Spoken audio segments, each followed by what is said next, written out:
या उस दिन हम जो बात कर रहे थे फ्रिक्शनल फोर्स के बारे में ही था, ठीक है। और फिर आज हम देखते हैं कि उसके बारे में हम क्या ज़्यादा बात कर सकते हैं। सो या hello guys, this is Leonardo Cap and let's start our class. And today we will discuss about frictional force, which is very interesting and amazing force. You know why? So we will see in a minute that why it is very much beautiful force. You know,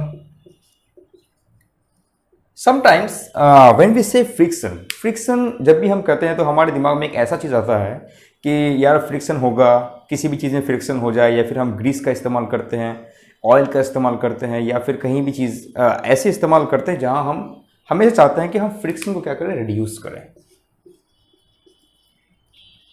friction बचपन से ही हमारे पास एक idea होता है friction का कि friction something is like जो motion को रिड्यूस करता है, मोशन को कभी हेल्प नहीं करता।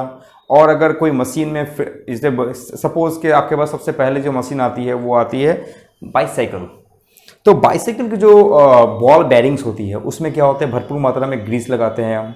सपोज के चेन, ठीक है, जो बड़ा सा साइकिल का चेन होता है उसमें हम क्या करते हैं, ऑयल्स डालते हैं, बॉल बेरिंग में ऑयल डालते हैं। तो चाहे बाइक को देख लो या कोई भी मैकेनिकल चीज में, we always want to reduce friction. The question is why. You know the friction जब भी किसी ऑब्जेक्ट में होता है तो हम यहाँ पे देखते हैं कि अमाउंट ऑफ हीट प्रोड्यूस होता है उस ऑब्जेक्ट की वजह से। जैसे सपोज आपने अपने हाथों को रफ किया तो क्या होता है, ऐसा नहीं कि बिल्कुल ही वो स्मूथली चला गया, उसमें आपको क्या मिलता है, एक हीट टाइप की मिलती है। तो we have this kind of thinking like friction is kind of a thing और force, okay, which reduces the motion and generates heat. But we never realized that friction also helps in our daily life. Because if there would be no friction, then we cannot stand on earth, and neither stand, we cannot move in earth. Because जब भी आप चलने की कोशिश करते तो क्या होता, जो आपके फीट हैं वो क्या होता, स्लिप हो जाते, because there is no any friction. तो आप प्रेशर तो लगा पाते बट वो क्या होता, आप बिल्कुल फिसल जाते हैं। बिकॉज क्या करता है ये फ्रिक्शन जो डिपेंड करता है वो आपके सरफेस एरिया पे डिपेंड करता है कि आपकी फीट किस तरह से है। प्लस जैसे ही आप आगे बढ़ने की कोशिश करते हो तब क्या होता है कि ये एक फोर्स यहाँ लगाता है, ठीक है, फोर्स लगाता है, और वो जो फोर्स है उस फोर्स को जो बैलेंस करता है या फिर उसको हेल्प करता है, सपोर्ट करता है, वो फ्रिक्शन फोर्स होता है। In such a way that you can move. आपकी जो बाइसाइकिल है वो बाइसाइकिल की जो जब आप पैडल देते हो उसे, तो आपका जो एक और व्हील होता है वो इस तरह से रोटेट करता है, और तब क्या करते हो, आप मूव करते हो। तो ये जो आपकी साइकिल मूव करती है फ्रॉम प्लेस टू प्लेस, इस व्हील को रोटेट करने के लिए जो हेल्प करता है वो भी होती है फ्रिक्शन फोर्स हेल्प करती है। ये जो मैं पेन से लिख रहा हूं इस बोर्ड पे, इसलिए पॉसिबल है बिकॉज ये स्लिप नहीं हो रही है। There are two frictions in there. तो इस सरफेस में जो सरफेस है वो फ्रिक्शन लेस नहीं है, इसमें कुछ फ्रिक्शन है, और पेन के निब में भी फ्रिक्शन है, जिसकी वजह से हम इस बोर्ड में आसानी से लिख सकते हैं। अगर यहाँ फ्रिक्शन नहीं होता तो ये स्याही इस पर नहीं लिखती, आपका जो ये बाइसाइकिल का पहिया है वो नहीं घूमता। हाँ, मैं मानता हूँ कि फ्रिक्शन हमारे लिए बहुत रोड़े अटकाता है, सपोज जैसे साइकिल की बॉल बेरिंग में, बट ये साइकिल को मूव भी वही करवाता है। तो obviously the thing is that why then friction generates heat, और देन फ्रिक्शन का जो कंसेप्ट है वो है क्या, व्हाट इज फ्रिक्शन, और फ्रिक्शन किस तरह की क्वांटिटी है। जैसे कि थर्मोडायनेमिक्स में आपने पढ़ा होगा, एक को हम कहते हैं, या इन जनरल एक को हम कहते हैं मैक्रोस्कोपिक क्वांटिटी, और एक को हम कहते हैं microscopic quantity. Macroscopic, if you are in biology you will know this meaning, macroscopic और माइक्रोस्कोपिक। मैक्रो मीन्स होता है कि बड़ी सारी चीजें, और ये होती है माइक्रोस्कोपिक मतलब कि बिल्कुल छोटी। मैक्रोस्कोपिक कहने का मतलब ये है कि फ्रिक्शन एक मैक्रोस्कोपिक फिनोमेना है।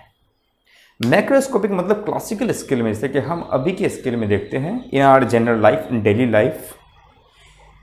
इस स्केल में क्या होता है कि जब आप कोई सरफेस होता है, सपोज कि कोई सरफेस है, आप इस सरफेस को देख रहे हो, बट अब अगर इसमें अगर जूम करोगे तो आपको ये छोटे छोटे डॉट्स छोटे छोटे इस तरह से खाने दिखेंगे, ऐसे ऐसे ऐसे। मीन्स कि ये कंप्लीटली स्मूथ नहीं होता है, इसमें कुछ जिगलिंग टाइप की होती है। और जब मैं इस पेन को चला रहा हूं या फिर कोई और दूसरे सरफेस को लेके आ रहा हूं तो उसमें भी कुछ इस तरह से जिगलिंग जिगलिंग जिगलिंग होती है। Means there are lots of blocks there. और ये जो ब्लॉक्स होते हैं वो क्या करते हैं, आपस में एक दूसरे के इंटरलॉक होते हैं। You have to apply some force, तभी आपकी जो ये इंटरलॉकिंग चीजें हैं वो क्या होगी, एक दूसरे से अलग होंगी। तो फ्रिक्शन, अब तुम ये सोचोगे कि ये जो इंटरलॉकिंग होती है वो क्यों होती है, ये जो सरफेस होता है वो कैसे दिखाई देता है। एक्चुअली जो कोई भी सरफेस होता है जो बना हुआ होता है वो क्या होता है, लेयर्स का बना हुआ होता है, जिसमें एटम्स, सपोज कि ये जो एटम्स है जो क्रिस्टल सा दिखते हो वो क्या है, एटम्स में जाते हैं, मॉलिक्यूल्स बनाते हैं, ये जो मॉलिक्यूल्स है। और आपको पता है मॉलिक्यूल्स के बीच कुछ अरेंजमेंट्स होती है, और उन अरेंजमेंट्स के बीच क्या होती है, उनकी पोटेंशियल्स होती है। तो जब आप किसी क्रिस्टल को बहुत ही डीप में ले जाकर देखोगे तो उसमें इस तरह की चीजें होती है, ऐसे ऊबड़ खाबड़ चीजें मिलेंगी। ये बिकॉज के जो फोर्सेस होते हैं उनके बीच लगते हैं तो वो क्या होते हैं, अरेंज करते हैं। और ऐसा नहीं कि हर एक अरेंजमेंट क्या होती है, परफेक्टली होती है। मे बी हमें ये चीज इस स्केल पे, जिस स्केल पे हम हैं वहां मुझे रियलाइज नहीं होता, बट जैसे जैसे आप स्केल पे जाओगे, किसके एटॉमिक स्केल पे लेके जाओगे, या सपोज 10⁻⁻7 मीटर्स या 10⁻⁹ मीटर्स के स्केल पे जाओगे, तब ये सारी चीज़ों को आप इजीली देख सकते हो कि ये जो इरेगुलरिटीज है, इरेगुलरिटीज वो आपको देखने को मिलता है। लेकिन अगर हम बिल्कुल 10⁻⁻10 के इस पे चले जाएं, मीटर्स पे चले जाएं, या उससे कम मीटर्स पे चले जाएं, then there is no any phenomena of friction. वहां उस स्केल में कोई फ्रिक्शन नहीं होता, बिकॉज अगर आप किसी एटम के अंदर हो, ओके, तो हमने देखा है कि जो भी चीजों को, क्रिस्टल को बनाएगा तो एटम प्लस एटम मॉलिक्यूल्स मिलकर बनाएगा। तो अगर आप एटॉमिक स्केल पे जाते हो तो वहां पे सिर्फ इलेक्ट्रॉन्स है, दिस प्रोटॉन्स है, वहां पे कुछ है नहीं, सिर्फ एक खाली स्पेस है, इलेक्ट्रॉन्स एंड प्रोटॉन्स है। इन दोनों के बीच जो इंट्रैक्शन है, वहां पे कोई फ्रिक्शन के फिनोमेना नहीं है। वहां पे कोई ऐसा नहीं कि कोई सरफेस बन गया और वहां चीजें हो गई, नहीं। जो सरफेस बनता है वो क्या होता है, बिल्कुल ही क्लासिकल स्केल पे आता है। But microscopically there is no any surface, there is only some forces out there. एक और एटम को लेके आ जाओ, उसके पास क्या फोर्सेस है। जब इनके अरेंजमेंट एक पर्टिकुलर ओरिएंटेशन में होती है तब आपको क्या होता है, एक लेयर्स पे लेयर्स बनता है। और वो लेयर्स जब आप क्लासिकल स्केल पे आते हो तो वो क्या बनता है, एक सरफेस बनता है, इसको आप देख सकते हो। तो मैं 10⁻⁶ मीटर्स पे भी आपको सरफेस मिलेंगे तो आप उनको देख सकते हो। तो उनमें जो इंटरलॉकिंग होती है वो because of this microscopic arrangement, यानी जो फोर्सेस के अरेंजमेंट से होती है, वो इवॉल्व होकर आपको मैक्रोस्कोपिक फिनोमेना जो फ्रिक्शन के रूप में देता है, दैट इज कॉल्ड फ्रिक्शन। समझ में आई बात। तो जो ये फ्रिक्शन फोर्स है वो एक्चुअली में आप ये कह सकते हो कि ये फ्रिक्शन फोर्स होती नहीं है कुछ, this is not a real force. ये जो होती है फ्रिक्शन फोर्स, बिकॉज जब ये मॉलिक्यूल्स अपने आप को अरेंज करते हैं तो वहां पे क्या होती है, इलेक्ट्रिक फोर्स होती है। वो इलेक्ट्रिक फोर्स इलेक्ट्रॉन या फिर जो भी चीजें होती है उन इरेगुलरिटीज के बीच, वो छोटे छोटे टाइनी चीजों के बीच, छोटी छोटी टाइनी चीजें देखती हैं आप, ये तो अरेंजमेंट्स है। इस पर और जूम करोगे आप इलेक्ट्रॉन्स दिखेंगे जो मॉलिक्यूल्स देंगे, जैसे आपने पढ़ा होगा वैन डेर वाल्स फोर्स के बारे में और सब फोर्स के बारे में। तो यहाँ पे वो सब फोर्सेस काम करते हैं, बट क्लासिकली हम उन चीज़ों को नहीं देख पाएंगे। तो इसीलिए क्लासिकली मैक्रोस्कोपिकली हम बस उस फिनोमेना को क्या हो रहा है उसे हम डिस्क्राइब करने की कोशिश करते हैं। मे बी हमने हाथ को रब किया तो मेरे को कहीं ना कहीं कुछ ना कुछ ऑपोजिशन फोर्स मेरे को देखने को मिलता है, तो वो उस ऑपोजिशन फोर्स को मैंने कह दिया कि फ्रिक्शन फोर्स है। It's not a kind of a very, जैसे कि ग्रेविटी है, ग्रेविटी क्या होती है, बिकॉज ऑफ मासेस एक रियल फोर्स है, ओके। इट्स ए फोर्स, चाहे आप ग्रेविटी को लेके चले जाओ माइक्रोस्कोप में या फिर कहीं से कहीं लेके चले जाओ, वो फोर्स प्रेजेंट है। बट ये जो फ्रिक्शन फोर्स है ये फोर्स का इफेक्ट है, या फिर ये कोई कहें कि ये कोई चीज का इफेक्ट से आया है, बहुत सारे फोर्सेस हैं उनका इफेक्ट से आया है। It's not a real force. So that's why we can say that जो फ्रिक्शन होती है वो आपकी मैक्रोस्कोपिक फिनोमेना होती है। माइक्रोस्कोपिकली या हम कहेंगे एटॉमिक स्केल पे 10⁻⁻10 स्केल पे आपकी कोई भी फ्रिक्शन फोर्स एग्जिस्ट नहीं करती। That is the first concept of what is your friction force. So friction force is a macroscopic phenomena which we realize in a classical scale. और ये कोई रियल तो फोर्स नहीं, उसके इफेक्ट को हम देख सकते हैं, बट ये कोई नेचर में ऐसा कोई फोर्स नहीं है जैसे कि सपोज जैसे gravitational force, weak force, electromagnetic force, not, it is just effect of this kind of forces. अब हम बात करते हैं कि चलो भाई ठीक है, हमने ये देखा कि फ्रिक्शन कभी कभी हेल्प करता है, हेल्प्स, और ये कभी क्या करता है, रिड्यूस भी करता है। ये तो रिड्यूस तो हमने जानते हैं यूनिवर्सल फ्रिक्शन फोर्स का है, ये रिड्यूस करेगा।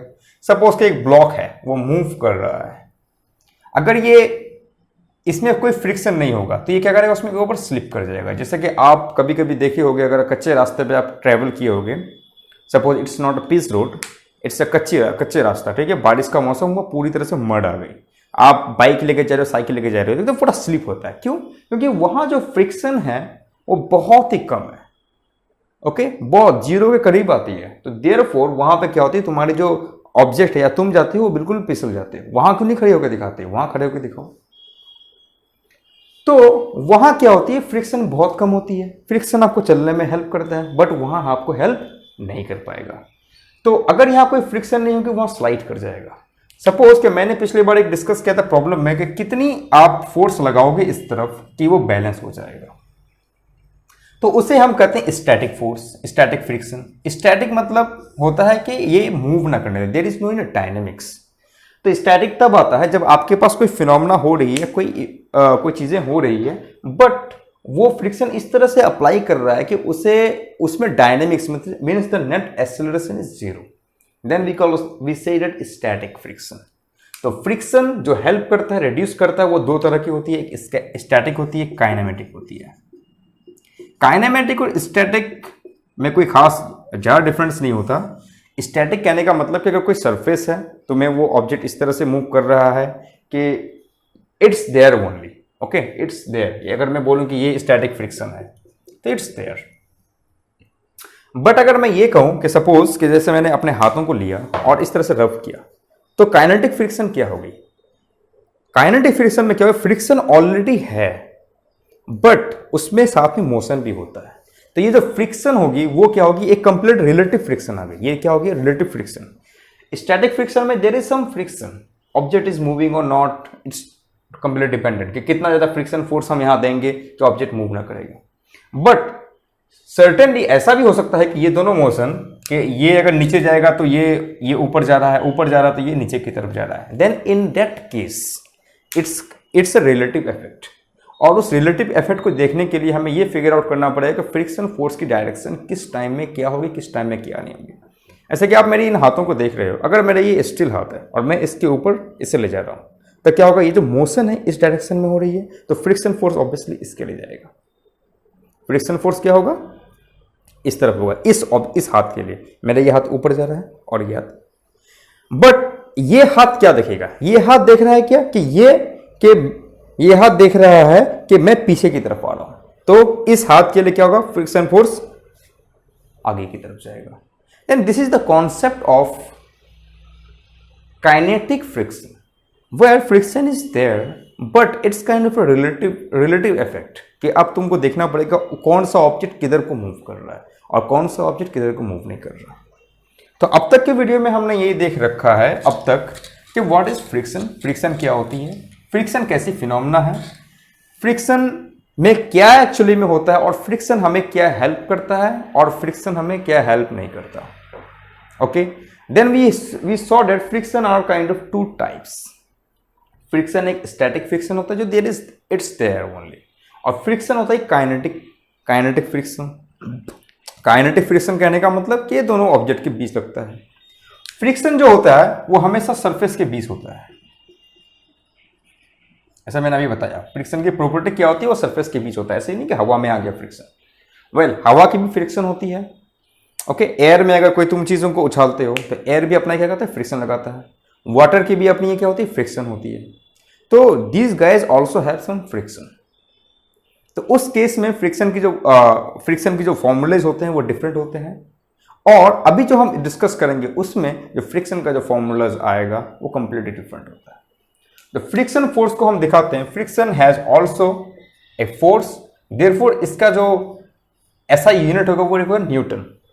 बट फ्रिक्शन फोर्स को जो हम डिफाइन करेंगे वो डिफाइन करेंगे it's proportional to some normal force, normal which is equal to, अगर यहाँ पे कोई ऑब्जेक्ट है तो आप, मैंने बताया था कि जो नॉर्मल फोर्स होती है वो हमेशा ऑब्जेक्ट के परपेंडिकुलर होता है, ये नॉर्मल फोर्स। साथ में इसके साथ एक कोएफिशिएंट होता है दैट इज म्यू। ये म्यू जो है वो डिपेंड करती है कि इसमें कितना ज्यादा फ्रिक्शन है। सपोज इसमें मैंने दिया friction is equal to 0.3, maybe it's 0. It's maybe 1, maybe it's 2 and so on. So इसे कहते हैं हम coefficient of friction. F is equal to mu times N. N is your normal force, और ये normal force है वो ये आपको डिस्क्राइब करता है कि ये क्या करता है। ये जो नॉर्मल फोर्स है, this force is perpendicular to the surface, कोई भी सरफेस में क्यों ना हो। सपोज कि मेरा एक ऑब्जेक्ट यहाँ है, ये, तो मैंने ये कहा कि normal force is always go from this centre. Okay, अब ये जो फ्रिक्शन फोर्स है ऑब्वियसली इन दोनों फोर्स के इन दोनों के बीच लगेगा, इन दोनों के बीच। तो ऑब्वियसली अगर ये इस तरफ स्लाइड करेगा तो फ्रिक्शन फोर्स क्या होगा, टेंजेंशियल टाइप का होगा, इस तरफ फ्रिक्शन फोर्स लगेगा।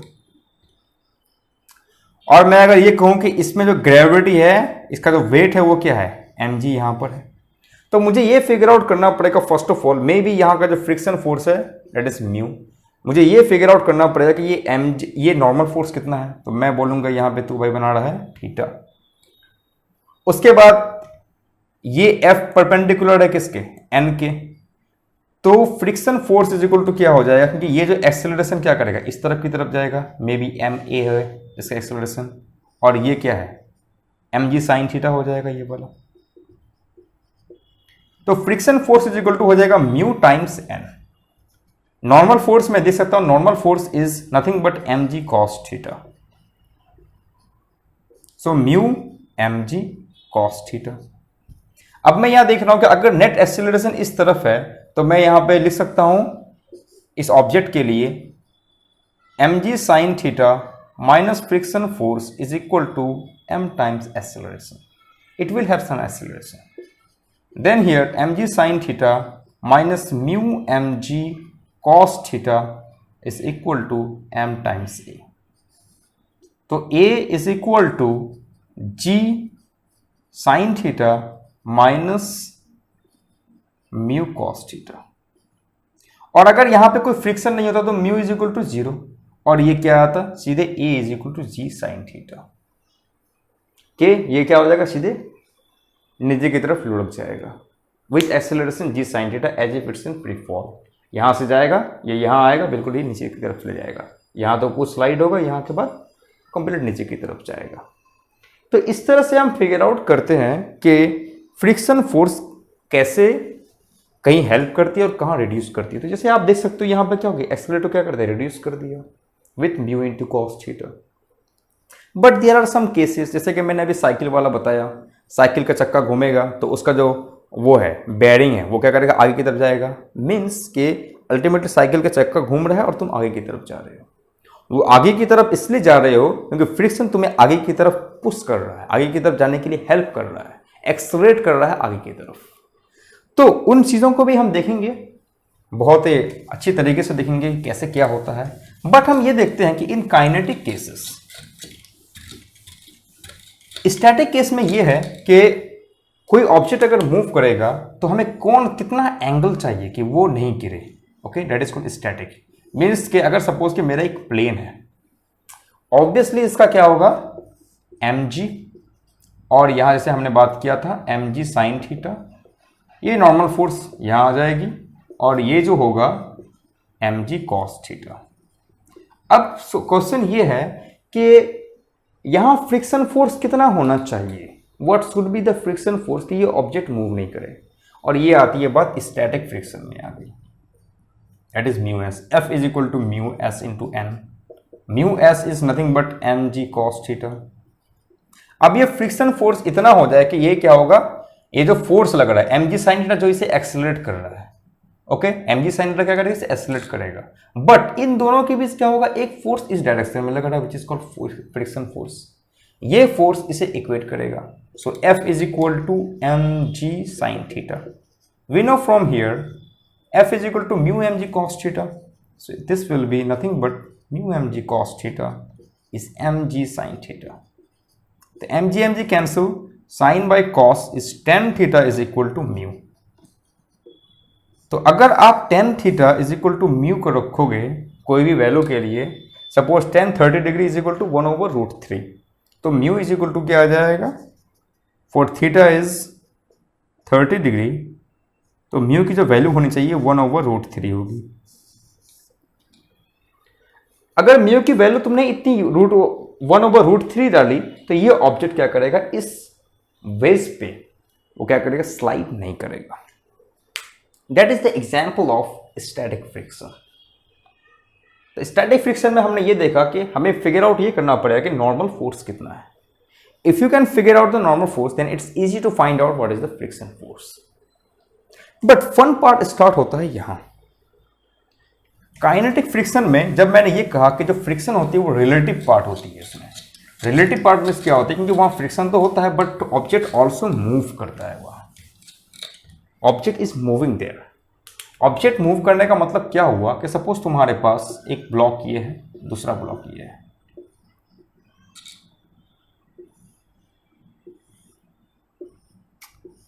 और सपोज ये ब्लॉक ए है, ये ब्लॉक क्या है, बी है। ये ब्लॉक मैंने मान लिया कि यहां पर तो कोई भी फ्रिक्शन दे दो या नहीं दो चलेगा, यहां एक स्मूथ है, तुम बस इसे खींच रहे हो यहां। तो अब बताना है कि जब तुम खींचोगे तो क्या होगा। अगर तुम यहां पे हो, रोड पे हो, तो तुम क्या देखोगे कि दोनों इधर ही की तरफ मूव करेगा।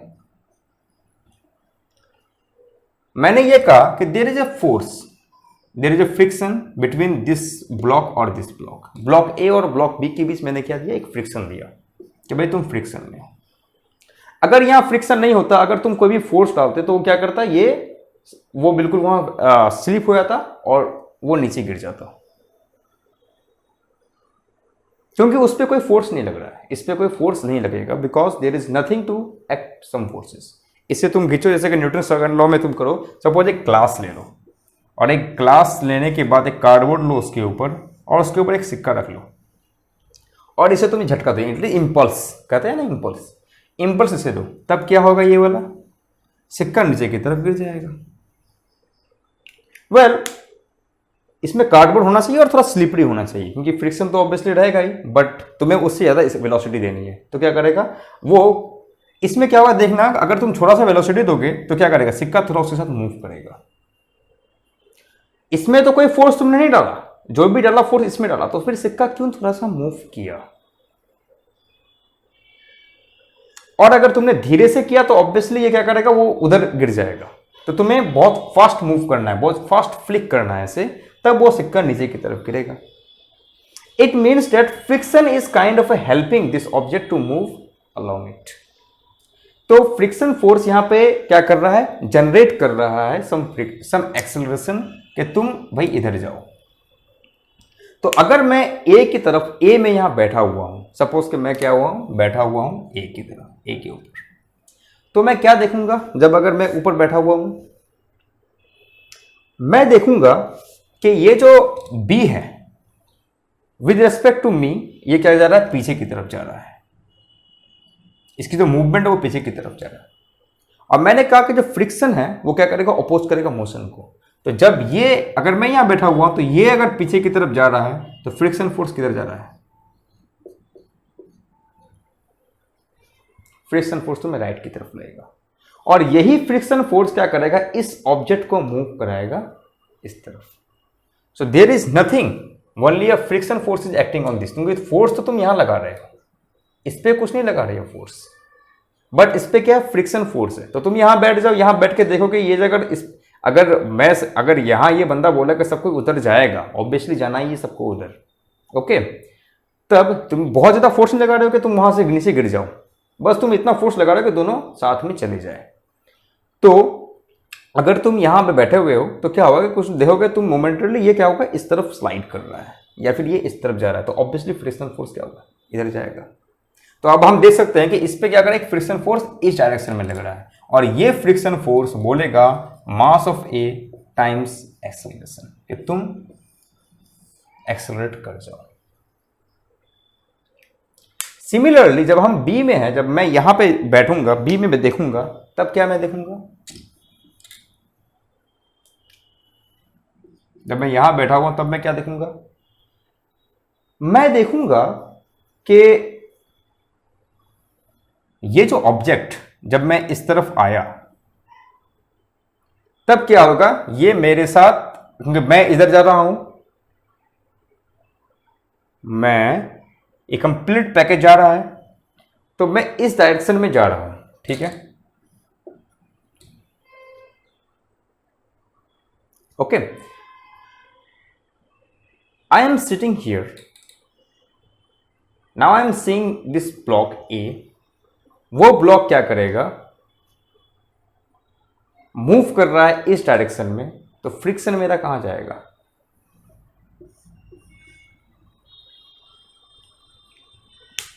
इस डायरेक्शन की तरफ।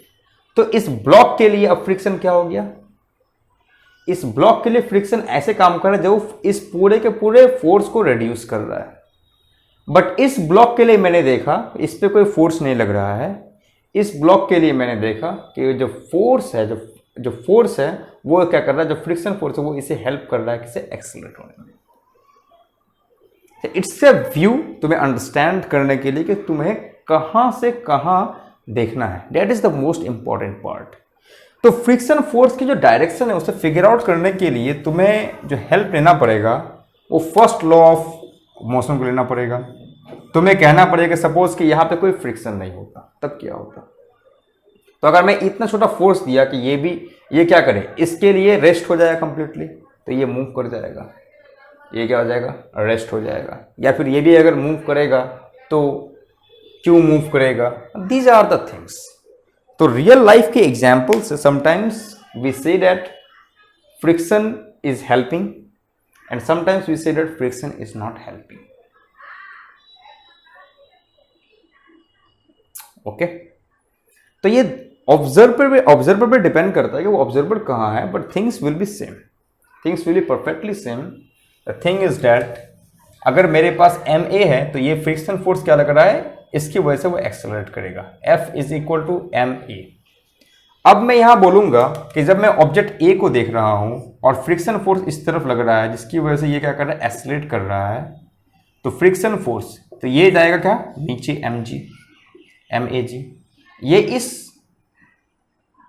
सरफेस पे है तो ये क्या करेगा, सरफेस नॉर्मल फोर्स लगाएगा, तो normal is equal to M G, friction force is equal to M A into A. Friction force का फॉर्मूला क्या होता है, mu into N, M A into A.